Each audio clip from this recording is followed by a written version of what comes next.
तो पहले एक खबर छापी थी, भारत के प्रधानमंत्री के मास रेपिस्ट के साथ लिंक्स बताए जा रहे हैं। यहां प्रज्वल रेवन्ना की बात हो रही थी, जिसकी पेन ड्राइव में 2000 से ज्यादा औरतों के यौन शोषण के वीडियो थे और प्रधानमंत्री मोदी उसके लिए वोट मांग रहे थे।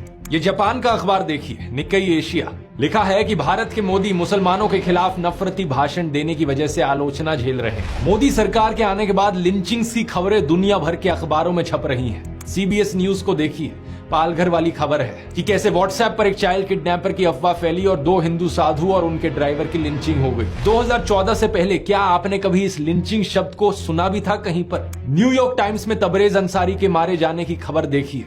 हिंदू स्लोगन्स बोलने के लिए मजबूर किए जा रहे मुस्लिम आदमी की भारत में हत्या। प्रधानमंत्री मोदी वैसे तो इतने बड़े क्रेडिट जीवी हैं कि भाग भाग कर हर चीज का क्रेडिट लेना चाहते हैं, लेकिन इन सब चीजों का क्रेडिट कौन लेगा? ये इंडिया की इंटरनेशनल रैंकिंग्स देख लो। ह्यूमन डेवलपमेंट इंडेक्स में इंडिया की रैंक 134, ग्लोबल पीस इंडेक्स 2023 में rank 126, global hunger index 2023 rank 111 नीचे गिरी, डेमोक्रेसी इंडेक्स 2023 रैंक 104 नीचे गिरी, प्रेस फ्रीडम इंडेक्स 2024 रैंक 159 2014 के कंपैरिजन में बहुत नीचे गिरी। लेकिन मोदी के समर्थक इन सब बातों को नहीं मानेंगे। उनके हिसाब से सारी रिपोर्टें झूठी हैं, ये सारे अखबार झूठे हैं, सबका कोई ना कोई एजेंडा है।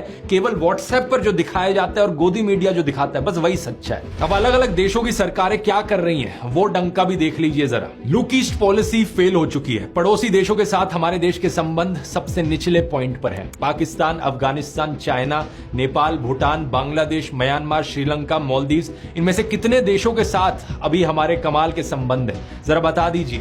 बीजेपी के 2 नेता नुपुर शर्मा और नवीन कुमार जिंदल के आपत्तिजनक बयानों के कारण मिडिल ईस्ट कंट्रीज से सुनने को मिला है। यूनाइटेड नेशंस के सेक्रेटरी जनरल ने सभी रिलीजन्स के लिए टॉलरेंस की हिदायत दे डाली। आखिरकार इन दोनों को फ्रिंज एलिमेंट्स कहकर हटा दिया गया पार्टी से। इसके अलावा पिछले साल यूरोपियन पार्लियामेंट ने इंडिया की ह्यूमन राइट्स सिचुएशन पर रेजोल्यूशन पास किया और अभी 2-3 हफ्ते पहले यूनाइटेड नेशंस के ह्यूमन राइट्स ऑफिस ने हमारे देश की नेशनल ह्यूमन राइट्स कमीशन की मान्यता को लगातार दूसरे साल स्थगित कर दिया। सिंगापुर के प्रधानमंत्री ने सांसद में कहा है कि नेहरू के भारत में अब बहुत से MP के खिलाफ क्रिमिनल चार्जेस देखने को मिलते हैं। While Nehru's India has become one where, according to media reports, almost half the MPs in the Lok Sabha have criminal charges pending against them. America India की डेमोक्रेसी पर अब चिंता व्यक्त कर रहा है। अमेरिका और UN ने CAA कानून को मूल रूप से भेदभाव वाला कहा और इस पर चिंता व्यक्त करी। रशिया ने भारत की आपत्ति दर्ज करने के बावजूद पाकिस्तान को हथियार दे दिए और अभी 5 दिन पहले रशिया के व्लादिमीर पुतिन ने चाइना के जी जिनपिंग के साथ मीटिंग की है।